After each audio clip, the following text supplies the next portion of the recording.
Buenas noches.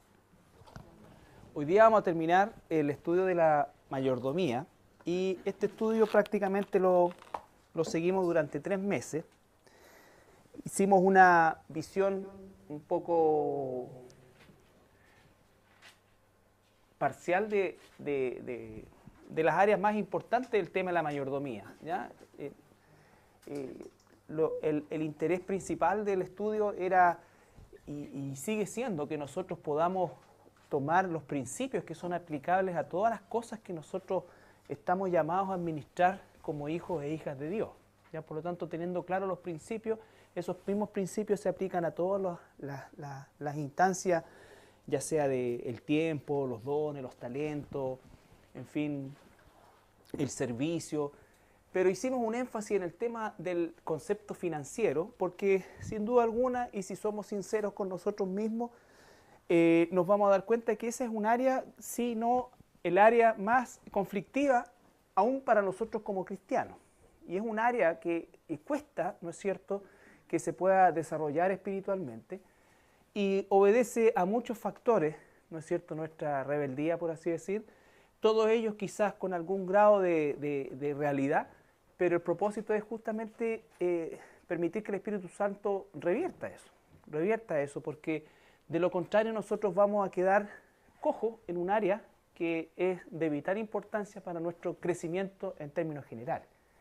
Por eso dice la carta de Timoteo, no la vamos a buscar al tiro, la primera carta de Timoteo, ¿no es cierto?, en el capítulo 6 dice que la raíz de todos, y fíjense en las palabras, la raíz de todos, no de algunos, sino que de todos los males que aquejan al ser humano provienen del amor al dinero. Entonces, es relevante desde ese punto de vista, ¿no es cierto?, el concepto correcto y el cambio de actitud espiritual que nosotros tengamos hacia este elemento que es tan parte de nuestra vida, Entonces, el Señor, por eso es que habló tanto acerca del dinero, por sobre otros temas que pudieran parecer más como, entre comillas, espirituales.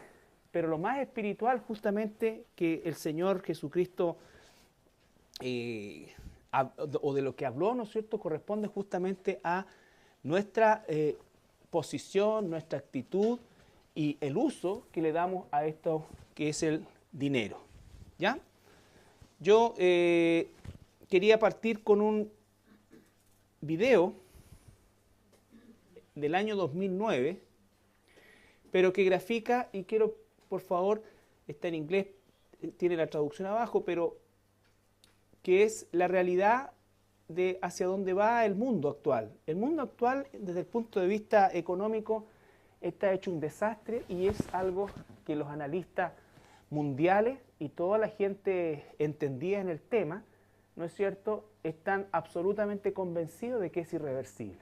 El colapso económico a nivel mundial es algo absolutamente irreversible. Es exactamente igual que el colapso ecológico.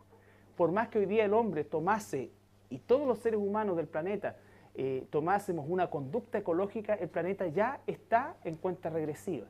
Entonces, eso la gente, los poderosos y los que comandan el mundo lo saben. Por supuesto que no es algo es algo que siempre de alguna manera se especula al respecto, pero la realidad de las cosas es esa. El mundo está colapsado ecológicamente y en cuanto al tema de la administración, el mundo está completamente colapsado económicamente. Completamente colapsado económicamente. El que nuestro país, Chile, ¿no es cierto?, nuestro querido Chilito, tenga una economía entre comillas, y muy entre comillas, relativamente estable, no tiene ninguna significancia en el plano mundial porque somos como una gota en el océano. Basta que una economía el doble de la nuestra o el triple de la nuestra, como es el caso de la Argentina, se encuentre en bancarrota también y desbarata toda la zona, toda la región. Y nosotros, como países tercermundistas, dependemos absolutamente de los mercados económicos internacionales y de los más importantes, la Unión Europea y los Estados Unidos. El gigante asiático, por supuesto que tiene una injerencia dentro de lo que es la economía mundial, pero son más de 1.000 millones de habitantes, por lo tanto sus necesidades internas ¿no es cierto? O sea, la producción que tienen y la economía escasamente logra cubrir las necesidades internas de China, ¿no es cierto? O de Japón, que en este caso está colapsado también, está colapsado también. Entonces ellos son grandes consumidores de materias primas, pero lo que les deja plata o lo que enriquece a un país no es la materia prima, sino que el producto terminado, y eso lo hacen los países europeos y norteamericanos, que son los que en este momento están completamente colapsados. Esto es importantísimo porque, aunque pareciese que no tiene que ver con nosotros, sí tiene que ver con nosotros, porque ese es el mundo donde nosotros estamos insertos. Por lo tanto, seguir los cánones del mundo obviamente significa ser parte de la locura económica en que se encuentra el mundo. Y eso es importantísimo a la hora de nosotros administrar espiritualmente aquello que Dios permite que pase por nuestras manos, como es el caso en esta situación del dinero. ¿Ya? Hoy en día, ¿no es cierto?, la situación económica es la plataforma que va a dar el surgimiento al anticristo. El anticristo no se va a presentar como un transformador social. Su debut en el escenario mundial no va a ser a través de una instancia de carácter social ni política, sino que es un genio, en primer lugar, económico o de la economía, y que va a traer un modelo y una solución, ¿no es cierto?, pero no de carácter local, sino que de carácter mundial. Y eso lo va a catapultar a que se haga cargo de las otras instancias. Todo esto lo hemos venido viendo nosotros a lo largo del tiempo y observando lo que pasa a nuestro alrededor, que es re importante, es fundamental, sobre todo nosotros que vivimos en una generación que tiene la visión periférica, ¿no es cierto?, retrospectiva completa y futurista, muy poco lo que falta por delante y ya lo sabemos ya. Y todo este tema de la globalización es la preparación sociocultural, ¿no es cierto?, para que el planeta de manera natural se entregue a un gobierno mundial. ¿Ya? En la década del 50 habría resultado absolutamente imposible siquiera pensar que la cultura mundial aceptase una instancia como la que estamos viviendo ahora. Existían barreras de tipo ideológico que hoy día están absolutamente caducas. Hoy día no hay barreras ideológicas en el mundo. Da lo mismo lo que tú pienses. Lo que nos tiene que unir es una economía sustentable y que en definitiva permita que haya, entre comillas, también una justicia y una equidad, ya no para una región del planeta, sino que para todo el planeta. ¿Ya? Entonces, en ese tenor, quiero que analicen esto, que es una entrevista que no es de un canal cristiano, por supuesto, es del canal norteamericano de noticias Fox, que es el más difundido, y habla en relación a la realidad económica del mundo, vista desde los que la manejan.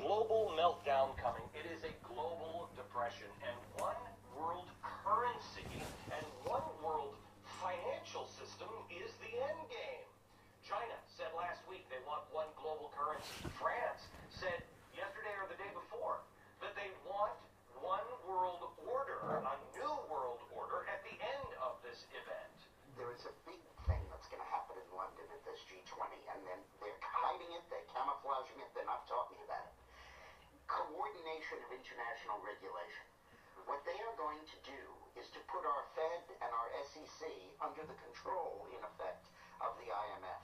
Oh, come on. They're going to take, do this. that's what was in the draft agenda. They call it coordination of regulation. What it really is putting the American economy under international regulation. Yeah. And those people who have been yelling, oh, the UN's going to take over global Conspiracy theories. They've been crazy, but now they're right. Yeah, well, when Geithner said he would be open to the idea of a global currency last week, Yeah. those conspiracy people had said and suggested that for years. You're not wrong. And question of supranational currency. Incidentally, I can probably have good news to you. In my pocket, there is a supranational coin, which was a gift given to me. And this is 1 unit of referred to, and it's referred to as international currency, United Future World Currency. Here it is. You can already take a look at it and even touch it. What it tells us is, indeed, this is a probe, a gift, but people are picking on it, and most probably, one day we'll see something like that happening. You can use it, hold it in your hand, and use it as a means of settlement. And this coin was given a special standard of the rules of its circulation. This is a symbol of our unity, our desire to jointly tackle such problems. Therefore, this is it, international currency. Ya. Entonces, ya está lista la moneda única mundial, ya está aprobado por los grandes gigantes económicos. ¿Y cuál es, en definitiva, la excusa? Es hacer una regulación mundial, pero lo que quieren colocar es todo, absolutamente todo, la economía del mundo, y la más reacia, por supuesto, era la economía norteamericana, bajo el FMI, que es el Fondo Monetario Internacional, que es el que tiene del cogote a las 3/4 partes de los planetas, de los países de este mundo, ¿ya? Entonces, ¿qué significa eso? Que ya la economía está centralizada. Partió con un G20 y ahora va en un G8, que son los mismos grupos que se han ido achicando y agregando en mayor bloque. Entonces, ¿qué es lo que significa esto para nosotros al final? Que estamos viendo la antesala de que hoy día todos los líderes mundiales de peso y los que saben verdaderamente esto, reconocen que el sistema actual está completamente colapsado, caducado y es imposible levantarlo, es irreversible. No importa cuántos millones de euros le inyecten a la economía de los países que están dando jugo en Europa, no los van a levantar. Tiene que haber algo nuevo. Y ahí es donde se habla de este concepto del nuevo orden mundial. Y por supuesto dice la moneda unidad, ¿en qué cosa? En la diversidad. Fíjense ustedes las expresiones que están usando. Por eso es que ya las barreras ideológicas y todo esto, que era lo que de alguna manera marcaba bien los bloques hace un par de décadas atrás, hoy día eso no existe. Y eso no solamente corre para lo económico, sino que para todo, lo económico y lo moral, lo social. Por lo tanto, este es el escenario perfecto ya para que el anticristo emerja dentro de lo que es la economía mundial. Hoy día, ¿qué es lo que se van a pedir? Consejeros económicos mundiales que trabajen en pos de este concepto global, ya no en función de la Unión Europea o de los Estados Unidos. En el momento que los Estados Unidos, que va a ser pronto, porque Estados Unidos ha generado 3 trillones de dólares, 3 trillones de dólares, ¿no es cierto? Perdón, la deuda de los Estados Unidos son 16 trillones de dólares. El presidente Bush le entregó el país a Obama con 9 y en este momento va en 16 trillones. Para sacar una comparación, la deuda de toda Latinoamérica, incluido Centroamérica, ¿no es cierto?, es de 1,5 trillón de dólares y los gringos tienen 16. Por lo tanto, ¿qué significa eso? Que ya no tienen voz para roncar en el mundo. Y eso va a significar que vengan para acá, tienen que colocarse bajo la economía. Hoy día ellos necesitan plata. Y el único que les puede prestar plata y es el Fondo Monetario Internacional. Hoy día Estados Unidos no produce nada. Más de 100 empresas, hace 5 años atrás, o durante un periodo de 5 años, o los últimos 5 años, han salido de los Estados Unidos y cerraron sus fábricas en los Estados Unidos y están radicados en países de corte oriental, ¿no es cierto? Algunos de ellos, francamente, de corte comunista, y en la India, ¿no es cierto? ¿Por qué? Porque los estándares de producción en esos países y la mano de obra no es barata, es casi gratis. ¿Ya? Por un trabajador norteamericano que tiene que tener seguros, que tiene que tener esto, contratan, por decirte una tontera, 50 indios. 50 indios. Y a esos indios les dan el 10% de los beneficios que tiene el trabajador norteamericano en los Estados Unidos y el indio está un 1000% a lo que estaba. Entonces no hay por dónde perderse. Y eso, el éxodo de las grandes compañías, ya no solamente es una realidad, sino que es algo tenebroso. Los Estados Unidos es casi como esto que llamamos nosotros las ciudades de servicios nomás, donde uno va a pagar la luz, va a pagar el agua, ciudades que son más o menos bonitas, ¿sí? ¿No es cierto? Como un poco la cuarta región. La cuarta región es una región que productivamente es bastante pobre, ¿no es cierto? Pero engaña porque es bonita, porque tiene verdecito, tiene el valle, tiene acá. Pero aquí no se produce nada, o muy poco. Dependemos de la economía de otras regiones. Entonces, los Estados Unidos, el monstruo económico, hoy día se encuentra en esa posición. Y esto que decía él, que quieren colocarlo, la economía norteamericana, bajo el tutelaje del Fondo Monetario Internacional, ya va a ser una realidad pronto. No porque Estados Unidos quiera, por supuesto que no, porque antes el que colocaba los términos económicos era los Estados Unidos. Hoy día, con el nivel de deuda que tiene, no está en posición de colocar ninguna condición al respecto. Y tampoco hay financiamiento para guerras, que eran las grandes válvulas de escape que tenía los Estados Unidos en un momento determinado, ¿no es cierto? A través de las guerras conseguía que el mundo de alguna manera girara en torno a los intereses también norteamericanos. Pero esto tampoco ya hoy día se puede llevar abasto. ¿Por qué creen ustedes que con todas las matanzas que hay en Siria, los gringos no se han metido ahí? Y no se van a meter porque no pueden ya financiar un ejército de la magnitud que tienen en el Medio Oriente, y el Medio Oriente no les ha producido nada a los Estados Unidos, porque los grandes empresarios del petróleo norteamericano no se llevaron la plata a los Estados Unidos, la tienen en Europa. Es cierto, las petroleras norteamericanas se hicieron cargo de los principales pozos en Irak y todo esto, pero la plata no fue a Estados Unidos, la plata está en Europa y está invertida también en Asia, pero no en Estados Unidos. Entonces el retorno de la guerra, a diferencia de lo que fue la Segunda Guerra Mundial, que fue el gran impulso económico para los Estados Unidos, que quedó, digamos, como el gigante de Occidente, estas guerras en el Medio Oriente han sido puros gastos, ¿ya? Entonces, este pequeño análisis es solamente para que nosotros entendamos la posición en que nos encontramos. Somos hijos e hijas de Dios.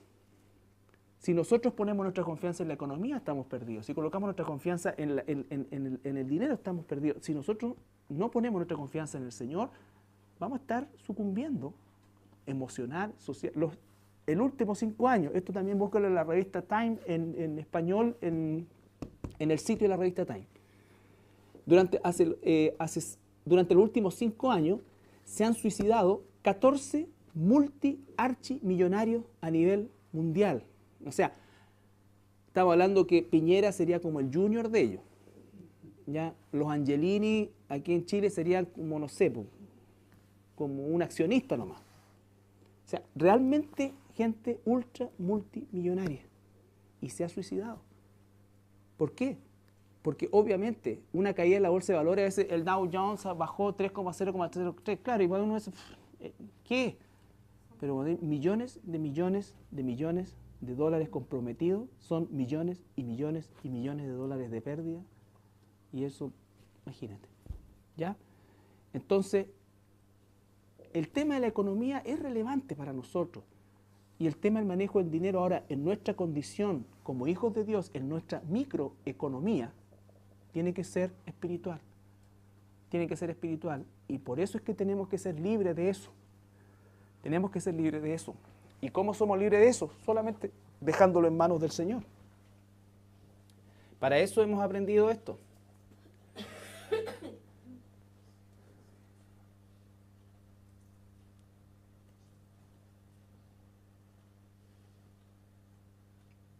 Entonces,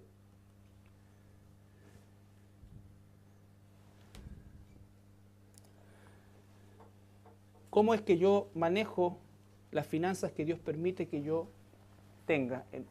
No estamos hablando ni de cantidad ni nada, sino que simplemente el manejo de las finanzas que Dios soberanamente permite que lleguen a mis manos y que yo las administre. Lo primero son 5 principios, como resumen. Lo primero es que no nos olvidemos que todo le pertenece a Dios. Eso es lo primero que un hijo o una hija de Dios tiene que no solamente mentalmente, ¿no es cierto?, reconocerlo, sino que en la forma práctica. Y la forma práctica es efectivamente que nosotros manejemos y administremos el dinero conforme a la voluntad de Dios. Si no hay una expresión práctica, es solamente una declaración ideológica, y las declaraciones ideológicas no producen nada. Nada. ¿Ya? Entonces, recuerden, Ageo 2.8 dice que Dios es dueño de la plata y el oro.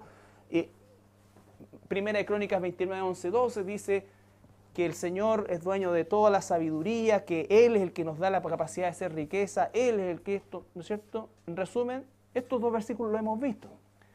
Dios es dueño de todo. Ese es un principio, ¿ya? El más importante y sobre el cual penden todos los demás. Lo segundo es que en ese reconocimiento de que Él es dueño de todo, Él nos da la facultad y nos permite producir y poseer dinero por medio, recuerden ustedes, del trabajo, ¿no es cierto? Principalmente en un 99% por medio del trabajo. Y cuando nosotros administramos las cosas conforme a la voluntad de Dios, se produce lo que Eclesiastés 5.19 dice. Eso sí quiero que lo leamos. Eclesiastés 5.19.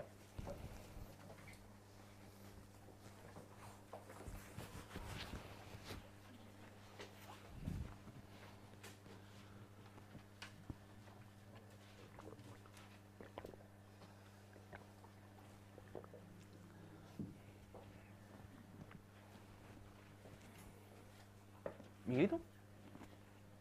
Asimismo, a todo hombre a quien Dios da riqueza y bienes, y le da también facultad para que coma de ellos, y tome su parte y goce su trabajo, esto es don de Dios. Ya, fíjense por parte, dice, a quien Dios permite, primero, ¿no es cierto? Dios permite producir, generar, ¿no es cierto?, riqueza. Recuerden ustedes que la expresión o la palabra riqueza o la condición de riqueza depende del prisma donde se mire. Para prácticamente más de 2.000 millones de habitantes de este planeta, nosotros constituimos una clase rica. ¿Ya? Una clase rica, que tenemos mucho más de lo que realmente es cubrir nuestras necesidades básicas. ¿Ya? Prácticamente, según el informe de la FAO, hay 2.000 millones de personas en este planeta que no están en condiciones de cubrir sus necesidades básicas de abrigo y de alimentación. ¿Ya? Entonces, depende del lugar donde nosotros nos miremos. Pero si yo miro a mi Redentor, a mi Señor, por supuesto que puedo ver su mano de bendición en mi vida, en esa área. Por lo tanto, el Señor dice claramente que si yo, como es su Hijo, administro lo que Él me permite generar, ¿no es cierto? ¿Qué es lo que me va a regalar? No solamente el sustentar mi vida en lo físico, sino que además gozar del trabajo que estoy realizando. El cristiano debiera ser la persona que, a pesar de cómo está el mundo, disfruta del trabajo y del fruto material del trabajo que realiza. ¿Por qué? Porque ordena sus finanzas conforme a la voluntad de Dios, y el cristiano disfruta de lo que Dios le permite tener, que realmente agradece cada cosa que puede disfrutar, ¿ya? Cada cosa que puede disfrutar. Entonces, pero es un don de Dios. Porque si no estamos administrando las finanzas y estamos con nuestra mente como el mundo y la actitud del mundo frente al dinero, vamos a amargarnos siempre, siempre. La raíz de todos los males es el amor al dinero. El amor al dinero no es besuquear los billetes, es querer tenerlos ahí, ¿no es cierto? Y es pensar que ahí se encuentra la felicidad. Mucha gente dice, oye, no, sí, pero el dinero no ayuda, no hace la felicidad, pero ayuda. Eso también es mentira.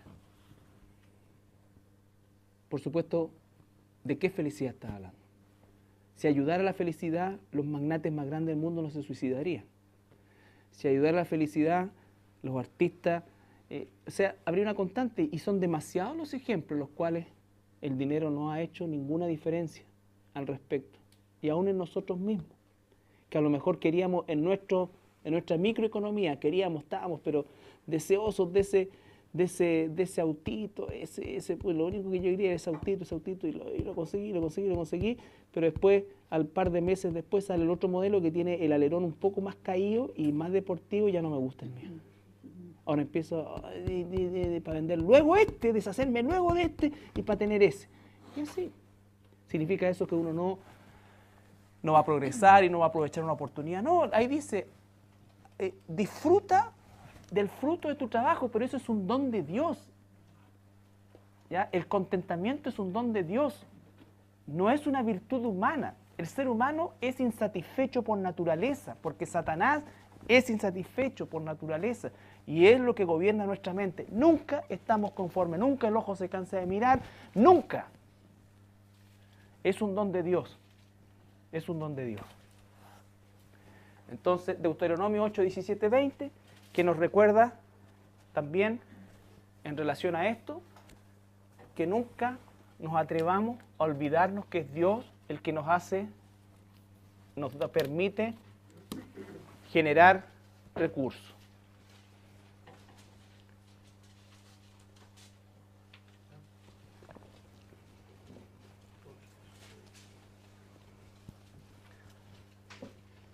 Y digas en tu corazón, mi poder y la fuerza de mi mano me han traído esta riqueza. Si no, acuérdate de Jehová tu Dios, porque Él te da el poder para hacer las riquezas, a fin de confirmar su pacto que juró a tus padres, como en este día. Mas si llegares a olvidarte de Jehová tu Dios y anduvieres pos de dioses ajenos, y les sirvieres y a ellos te inclinares, yo lo firmo hoy contra vosotros, que de cierto pereceréis, como las naciones que Jehová destruirá delante de vosotros. Así pereceréis por cuanto no habréis atendido a la voz de Jehová vuestro Dios. Ahí el contexto es netamente material. Dice, cuando tú comiences a progresar y Dios permita que vayas generando más recursos, no te olvides ni llegues a pensar nunca que es tu esfuerzo, que es esto, que te has quemado las pestañas, ¿no es cierto? Que tú, ¿me entiendes? No, porque es Dios quien permite que hagas todo eso. Y eso no significa que no te quemes las pestañas y todo, pero nunca te gloríes de eso. Gloríate en que el Señor permite que puedas hacer eso y generar un recurso. Porque si tú olvidas de eso y comienzas a vivir como viven las naciones que están a nuestro alrededor, que viven bajo esa realidad, ¿no es cierto?, ¿qué va a pasar con nosotros? Vamos a terminar pereciendo. Sí, es una lógica elemental. Es una lógica elemental. Dios dice, aquí pongo la puerta ancha, está aquí la puerta angosta. El camino ancho, el camino angosto. ¿Ya? Ese es el camino ancho. Ese es el camino ancho. ¿Ya? Entonces, primero, todo pertenece a Dios y es Él, en su infinita bondad, que nos permite producir, poseer y administrar dinero. Tercero, como ya tengo esto claro, que todo es de Él y que es Él el que soberanamente me permite generar, producir, ¿no es cierto?, y administrar dinero, entonces mi actitud frente al dinero tiene que estar transformada. Lucas 16:13 dice, para que lo anoten, que no se puede servir a dos señores. Está hablando en relación, ¿no es cierto?, al Dios del dinero y al Dios todopoderoso. ¿Por qué? Porque a uno vamos a desilusionar, a uno vamos a terminar odiando. No podemos tener lealtad a ambos porque son absolutamente contrarios. ¿Ya? El Salmo 62:10. Por lo tanto, el amor al dinero. ¿Cómo es que? No, yo no le tengo amor al dinero. La avaricia es la señal del amor al dinero. ¿Y cómo sabe uno en lo práctico que alguien o que yo no tengo amor al dinero cuando no tengo problema en dar? No tengo problema en dar. ¿Por qué la gente sufre tanto? Aunque, por supuesto, no es ningún chiste que se queme tu casa, mi casa, ¿no es cierto? No es ningún chiste que uno pierda un negocio, no es ningún chiste. Pero ¿por qué es que la gente llega a suicidarse? No solamente porque lo ama, porque lo considera suyo. Es mío, es mi fortuna, es mi trabajo, mi este. Y si Dios en un momento determinado quiere sacarlo, por cualquier razón, entonces el cristiano tiene que tener una actitud similar a la que tuvo Edison cuando se le incendió su laboratorio con todas sus cosas. Con todas sus cosas. Y la señora lloraba al lado de él. Y él le dijo, ¿pero por qué lloras? Ahí se están quemando todos los malos experimentos y todos mis fracasos se están quemando ahí en el laboratorio. Esta es una hermosa oportunidad para empezar de nuevo. ¿Ya? Entonces, nosotros no vemos naturalmente eso. Por eso es un don de Dios, es un regalo de Dios. Cuando uno escucha a las personas que han pasado por situaciones económicas increíbles, o sea, en una montaña rusa, pero tipo, no Fantasilandia, montaña rusa tipo Estudios Universal, y las ve acá y el Señor los toma y comienzan a levantar de nuevo y comienzan a darse cuenta realmente de que cuando estaban acá, ¿no es cierto?, realmente nunca eran felices, satisfechos, ni con propósito, ni con propósito. A lo mejor para los que nunca hemos estado en una situación tan extrema, puede resultar hasta un poco rutinario esto, porque a lo mejor vivimos de un sueldo, la gran mayoría de nosotros, y no vamos a experimentar grandes variaciones económicas, ¿ya? Pero aquellos que han tenido mucho y después no tienen nada, ¿no es cierto?, pueden dar fe justamente de cuando estuvieron a lo mejor en este momento acá, sí, tuvieron, hasta los amigos se desaparece, dice la Biblia, y en la realidad pasa eso. ¿Ya? Hasta los amigos se desaparecen. Entonces, no es, y eso es lo que quiere apuntar, digamos, el tema de la actitud. En el Salmo 62:10 dice: no confiéis en la violencia, ni en la rapiña, no os emparezcáis. Si se aumentan las riquezas, no pongáis el corazón en ellas. Claro, no pongan el corazón en ella. ¿Ya? Marcos 4:19.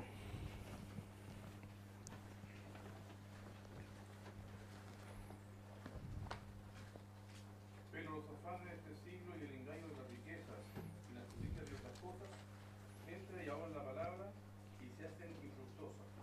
Si nosotros decimos ser cristianos, ¿no es cierto? Y muchos falsos cristianos, ¿no es cierto?, se revela su falsedad justamente en el manejo de sus riquezas, en el manejo de sus finanzas. Finalmente, eso los ahoga. Y cuando digo eso, hay personas que se llaman cristianos que a lo mejor hicieron una decisión verbal, pero nunca hubo una transformación real, que prefieren, ¿no es cierto?, el ambiente de las riquezas, prefieren a la gente de las riquezas, ¿no es cierto?, prefieren seguir juntándose con los fraudulentos, prefieren seguir juntándose con los mafiosos, prefieren seguir en ese círculo y no salirse de ese círculo, porque para ellos es recontra importante ese círculo, ¿ya? Entonces, el afán de las riquezas, porque para mantener las riquezas del mundo y bajo el estándar del mundo, yo tengo que transar. O sea, es muy difícil y tendría que ser un milagro de Dios, casi salomónico, de la talla de José, que alguien pudiera hacer riquezas honradamente, sin la mano de Dios ahí. Porque por supuesto que los seres humanos, Dios nos dio una inteligencia, y sin Dios es una inteligencia pervertida, y se puede hacer riqueza de eso. De hecho, se hace, ¿ya? Entonces, los afanes del mundo van a ahogar la palabra de Dios. Y dice ahogar la palabra de Dios, no ahogar el Espíritu de Dios, porque nunca lo han tenido. Ahogar lo que sabían mentalmente la palabra de Dios, pero pesaron y prefirieron, ¿qué cosa? La puerta ancha. La puerta ancha. 1 Timoteo 6 al 10.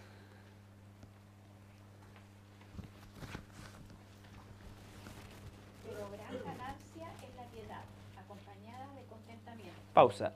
Gran ganancia es la piedad acompañada de contentamiento. Esto es lo mismo que vimos en Eclesiastés, que es un don de Dios, el que Él nos dé la capacidad de tener contentamiento. Contentamiento no es conformismo, contentamiento es disfrutar de lo que Dios nos da. ¿Se entiende la diferencia? Disfrutar de lo que Dios nos da. No es conformismo, es contentamiento. Estoy contento con el platito de porotos que Dios me da hoy. Pero de verdad, o sea, no lo estoy diciendo de la boca de afuera, ni usando una terminología así, sí, claro, yo como estos porotitos resequos, ¿no es cierto? Y los otros a lo mejor comen bistec a lo pobre, pero yo tengo al Señor y a que van en el infierno. No, pues eso es enmascarar esa envidia asquerosa que a veces fluye por nuestros poros. Ya no, sino que contento, de verdad, contento y contento con el éxito que Dios a lo mejor materialmente le da a otro, sobre todo si es un hermano, ¿ya? Continúa. Porque nada hemos traído a este mundo y sin duda nada podremos sacar. Pausa. Otra verdad, pero absoluta. O sea, no nos vamos a llevar nada, ni mucho, ni poco, ni nada.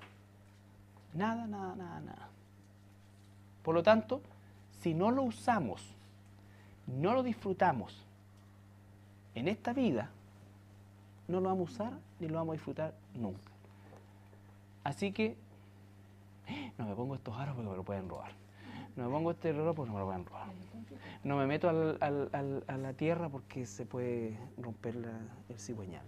No puede ser, no esto. No vamos a usar esta cuestión porque se puede romper. No vamos a úsala.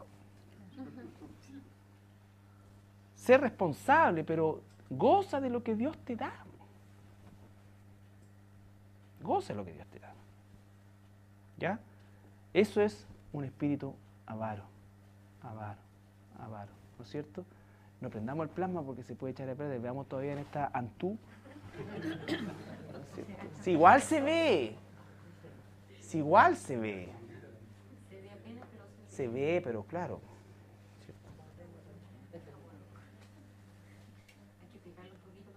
Exactamente. Eso. Así que teniendo sustento y abrigo, estemos contentos con esto. Porque los que quieren enriquecerse caen en tentación y lazo, y en muchas codicias necias y dañosas, que hunden a los hombres en destrucción y perdición. Recuerden ustedes, si Dios quiere enriquecer a alguien, dejemos que Dios lo haga. El pecado es cuando yo quiero enriquecerme, porque cuando el ser humano tiene ese sentimiento en su corazón, lo destruye. No está hecho el ser humano para enriquecerse, menos en la condición caída. Por eso es que Pablo insiste tanto, el Señor insiste tanto, si tenemos sustento, digo, estemos contentos. Si Dios permite que eso sea mayor, entonces Él significa que nos ha preparado también para. Y no recuerda, no te olvides. Pero cuando digo, yo quiero enriquecerme, eso, por supuesto que el mundo no lo va a entender. El problema es cuando los cristianos no lo entienden. Y cuando digo enriquecer, me estoy refiriendo realmente a aumentar quizás al doble o al triple los recursos. Porque yo quiero eso. Y lo disfrazamos muchas veces con un sentido de progreso. ¿Significa eso que no voy a progresar? No, significa que tengo que ser y seguir y hacer mi mejor esfuerzo. Es el sentimiento, no sé si me logro explicar. Ese deseo de enriquecerme, voy a estudiar esto para ganar plata. ¿Ya? Voy a estudiar esto para ganar plata, voy a hacer... Ya está partiendo con un corazón avaro. A los ojos de Dios, no, si no estás loco, mira, cuando tenga eso, yo te juro, abuelita, te voy a sacar de este asilo y te voy a comprar una silla de ruedas, pero que le voy a hacer así, y la silla se va a mover sola, y cuestión. Porque el ser humano no es así. Somos avaros. Porque después vaya a mirar la silla, no, yo creo que la abuelita, con esta, para lo que va a durar la abuelita, claro, y en realidad no está tan fea la silla. Claro. ¿Para qué va a querer una tremenda cuestión? Tanta. ¿Cierto? Después me prometí, no, si no, cuando tú puta, voy a hacer esto y te voy a traer acá, ¿no? Después, no, en realidad no. 1 Timoteo 6, 17 al 19, ahí mismo. Y además, recuerden que la avaricia, todos esos que hacen riqueza, ¿quién de ustedes no ha conocido 17 y 19? ¿Quién de ustedes no tiene algún personaje o recuerda, ¿no es cierto?, personas que son millonarias, ¿no es cierto?, pero las ves con las mismas pilchas ordinarias de siempre, y no se trata de que ande vestido de Pierre Cardin, pero lo hacen de gao, ¿no es cierto? No porque en el fondo quieran ahorrar, no, sino que estos viejos que viven y duermen en un colchón asqueroso, yo conocía, ¿no es cierto? Y millonarios, ¿para qué? O sea, eso es avaricia, es la avaricia, ¿no es cierto? Puta, se entero para comprarse algo. Y mandan a arreglar las porquerías, más encima no le pagan al zapatero. Yo conocía personas así. Y encima se enoja si cobra. Claro. Y todos pasan contra caro, ¿cómo es esto? Normalmente son extranjeros. ¿Ya? ¿Qué por qué estás comprando esto? Un viejo que compraba patas de pollo y se hacía sopa de patas de pollo. Miserable, miserable. Sí, pero No, pero no para tener... pero no como plato preferido ni siempre. O sea, de avaro. Con pantalones de saco y la cuestión, toda la vida. Y la segunda y tercera generaciones, pero reventándole la fortuna al viejo. Y después se muere y venden todo. Entonces, la avaricia, por eso es que el Señor dice el disfrutar. Ahora, ¿cuál es el otro extremo? Vivir encarillado por tonteras. Estamos hablando de la gente, cómo es que el dinero, en vez de liberar a una persona, en un momento determinado, lo esclaviza más. Lo esclaviza más. Claro. 17 y 19. A los ricos de este siglo manda que no Pausa. Entonces, ahora se enfoca en los ricos de este siglo, del tiempo. ¿Ya? Cualquiera diría, ¿no es cierto?, en este pensamiento comunista que le atribuyen a Jesús, que venda todo y lo reparta contra los pobres. ¿Qué dice? A los ricos de este siglo manda que no sean altivos, ni pongan la esperanza en las riquezas, las cuales son inciertas, sino en el Dios vivo que nos da todas las cosas en abundancia para que las disfrutemos. Otra vez, para que las disfrutemos. Claro. Que hagan bien, que sean ricos en buenas obras, dadivosos, generosos, atesorando para sí buen fundamento para lo porvenir, hecho en mano de la vida eterna. O sea, que su actitud sea transformada, que sean generosos, ¿no es cierto? Que sean generosos, que sean dadivosos, que su corazón cambie. Si tienen más de lo suficiente, más y ultra más de lo suficiente, auspicien un misionero, compren, no sé, un equipo que la iglesia puede necesitar, ayuden en eso, ayuden a un hermano necesitado dentro de la iglesia, denle un trabajo, no sé. Carlos, disculpa, ese hombre que cree, porque no sé cómo se llama, no me acuerdo, que es chileno, que el Farca, que le ayuda a todo el mundo, ¿esa es una forma? Es que O el hecho de que no sea cristiano no... ahí es donde opera lo que hace tu derecha, que no lo sepa tu izquierda. ¿Me entiendes? Puede tener un buen corazón, es inevitable, pero yo quisiera que muchos cristianos que son como Farca, o un poco menos que Farca, o a bastante menos que el Farca, fueran generosos. Tan generosos como lo parece, como no parece Farca. ¿Ya? Entonces, él no es un cristiano. Uno, desgraciadamente, ve esos ejemplos de generosidad en los no cristianos, cuando debiera verlos principalmente en los cristianos. No hay pueblo más acá que los cristianos, chilenos en particular. Avaro como ellos solos. Avaro como ellos solos. Ahí tienen al pastor, ¿no es cierto?, trabajando de cualquier cosa porque no dan, no lo pueden sostener. Y estamos hablando de una congregación ya de 50, 60 personas que perfectamente podría tener un sueldo conforme a la necesidad que ese pastor tiene, por ejemplo. Entonces nunca van a tener un pastor que se dedique a ello y van a vivir a media, por ejemplo, ¿no es cierto?, porque no dan. No van a tener un lugar, no van a tener una proyección, no van a tener nada. Nada. Y por lo tanto no van a crecer. Entonces el pueblo cristiano chileno o latinoamericano es un pueblo avaro, que ha estado acostumbrado toda su vida a que los norteamericanos o los anglosajones, ¿no es cierto?, hagan todo, construyan todo, sostengan todo. Por eso les digo, a mí en lo personal y como familia, como lo dije la semana pasada, le agradezco pero infinitamente a Dios el privilegio de pastorear una iglesia donde la gran mayoría de sus miembros tiene un compromiso material con la iglesia. Con la iglesia. Porque claro, no, yo tengo un compromiso con Dios, sí, pero ¿cómo se expresa eso en lo práctico? ¿Cómo se expresa eso en lo práctico? Si Dios es un Dios práctico. El diezmo no es para Él, Es para la obra. Es para la obra. Entonces, a los ricos de este siglo, manda que no sean altivos, que no pongan su esperanza en eso, que sean generosos, que sean dadivosos, ¿no es cierto? Y que disfruten también de lo que Dios les permite administrar, que no se aferren a eso. ¿Ya? Recuerda que, ¿qué es lo que dice uno habitualmente?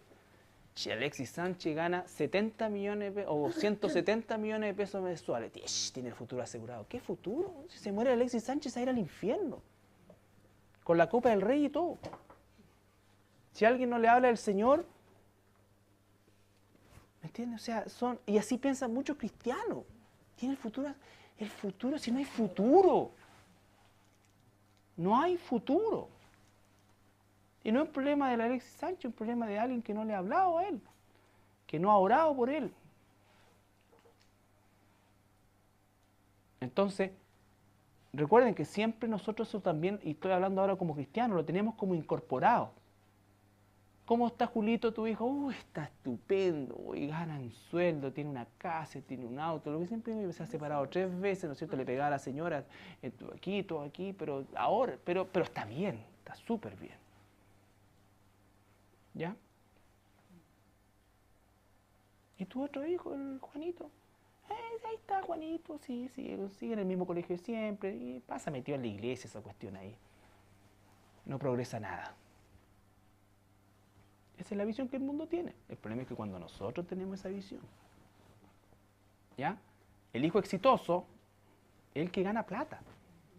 El hijo fracasado, el que no gana plata. Todo es en función de la plata.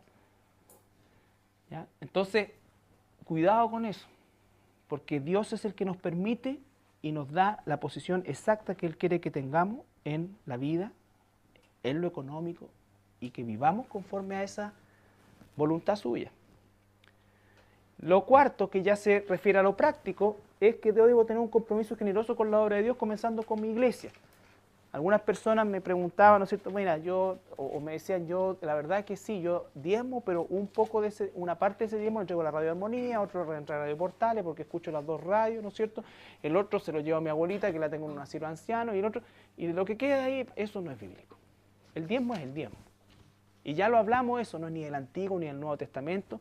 Dice, trae todos los diezmos, que es plata, al alfolil, que es el lugar donde se guardaba la plata. Los graneros era el lugar donde se guardaba el grano. El alfolil, donde se guardaba la plata. Y eso es lo que dice Malaquías 3, 6 al 12. Malaquías.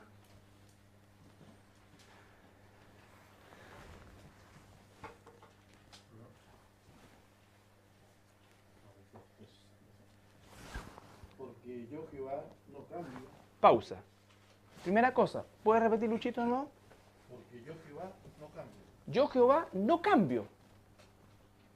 El Señor es el mismo ayer, hoy, siempre y por los siglos. Por lo tanto, el tema del diezmo no ha cambiado.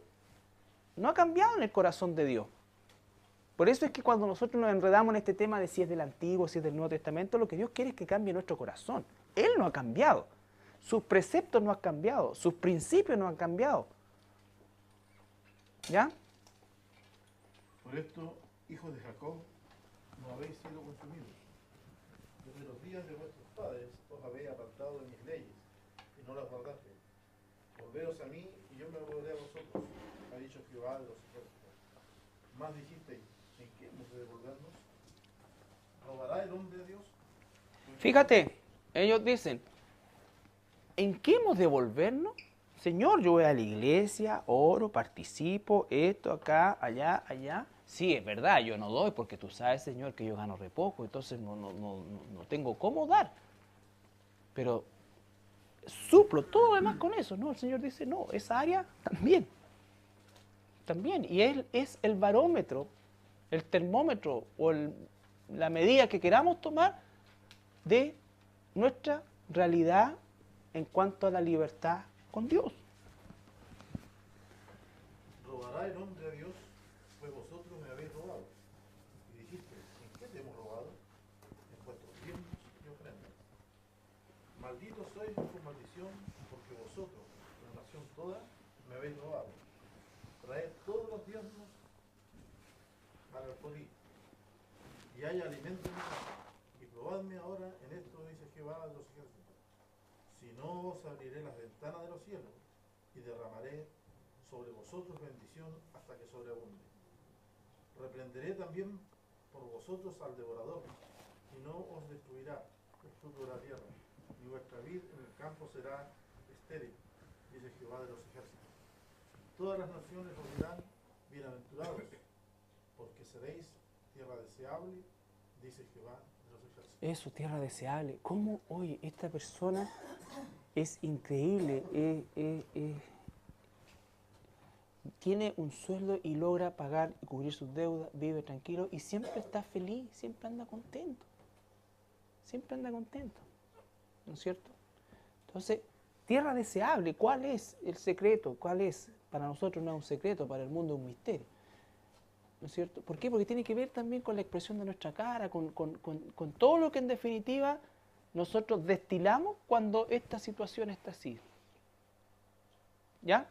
Entonces dice Malaquías claramente que nosotros le estamos robando a Dios y estamos llamando maldición cuando excluimos el tema del dinero de nuestro compromiso como hijos de Dios. ¿Ya? Y tratamos de reemplazarlo con otras actividades, que por supuesto, como Jesús les dijo a los fariseos, que ellos diezmaban esto, diezmaban todo, hasta la menta, todo. O sea, el diezmo se lo aplicaban a cada una de las cosas que recibían. Y Jesús les dijo, no debían dejar de hacer esto por aquello, en relación a qué cosa, que su corazón tenía que ser transformado, y el ser transformado no significaba que dejaban de diezmar, sino que iban a darle el verdadero sentido o a completar el sentido de lo que significa el tema económico. ¿Ya? Según de Corintios, los dos capítulos, el 8 y el 9, habla de la generosidad, ¿no es cierto? Coloca como ejemplo Tesalónica, hay que apartar, ¿no es cierto? Y habla del ordenamiento y lo que vimos también la semana pasada, en cómo eso se canalizaba a través del compromiso mensual que un cristiano tiene con su iglesia, al cuerpo al cual pertenece. Dijimos, ¿no es cierto?, claramente que una enseñanza basada en estos principios es que las personas llegan habitualmente al Señor, ¿no es cierto?, con sus finanzas destrozadas. El 90% llega así, ¿no es cierto?, endeudado hasta más arriba del cogote. ¿Y qué es la recomendación y la enseñanza de la iglesia en función de los principios bíblicos? Ordene, párese, deténgase, ¿no es cierto?, analice la situación, comience a dar lo mejor a Dios, se pare primero para Dios, que es el concepto de las prioridades. Dice Proverbios capítulo 3, versículo 9, Proverbios 3, 9. Después que yo he separado eso, entonces le digo, Señor, lo mejor que yo puedo dar de todo corazón, es una situación personal tuya con el Señor, lo mejor que puedo dar de todo corazón en este momento, dada la situación económica en la cual me metí durante todos estos años, son 1.000 pesos. Son 10.000 pesos. Son 30.000 pesos. ¿Ya? Pero Señor, yo hoy día coloco desde hoy en tu santo nombre las finanzas que tú me has permitido tener, porque todo es tuyo, bajo tu dirección, y voy a comenzar a hacerlo conforme a tus prioridades. Es decir, me dejo de gastar, comienzo a nivelar, comienzo a pagar en la medida, y el Señor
el Espíritu Santo revierta eso, porque de lo contrario nosotros vamos a quedar cojos en un área que es de vital importancia para nuestro crecimiento en términos generales.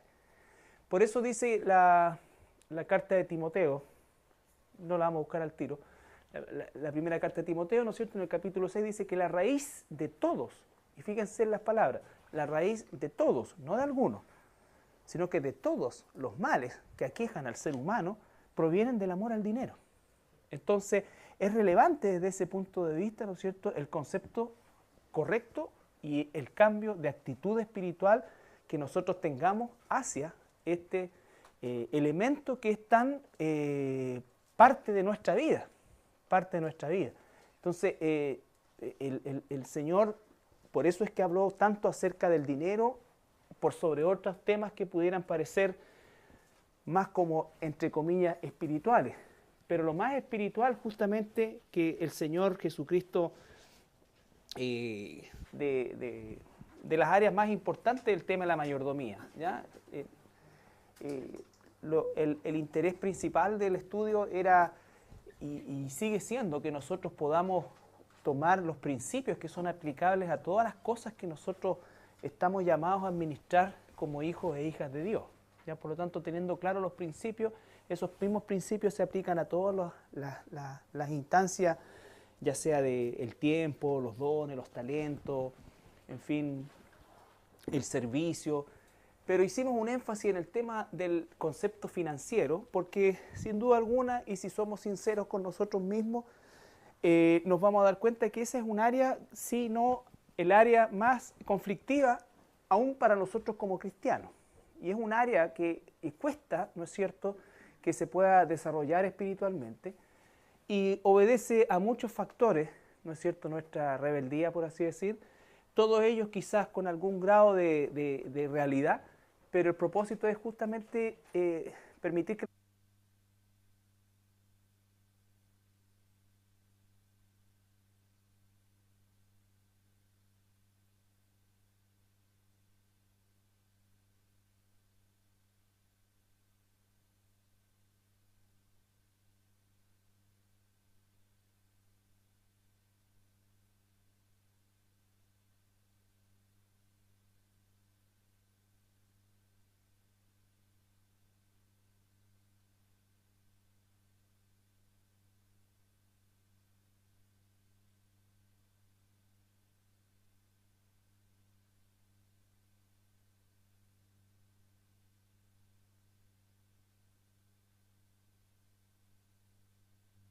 Buenas noches.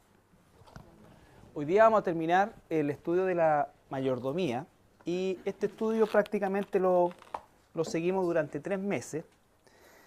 Hicimos una visión un poco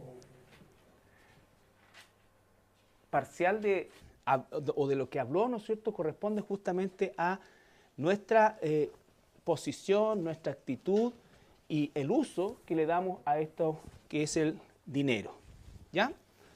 Yo quería partir con un video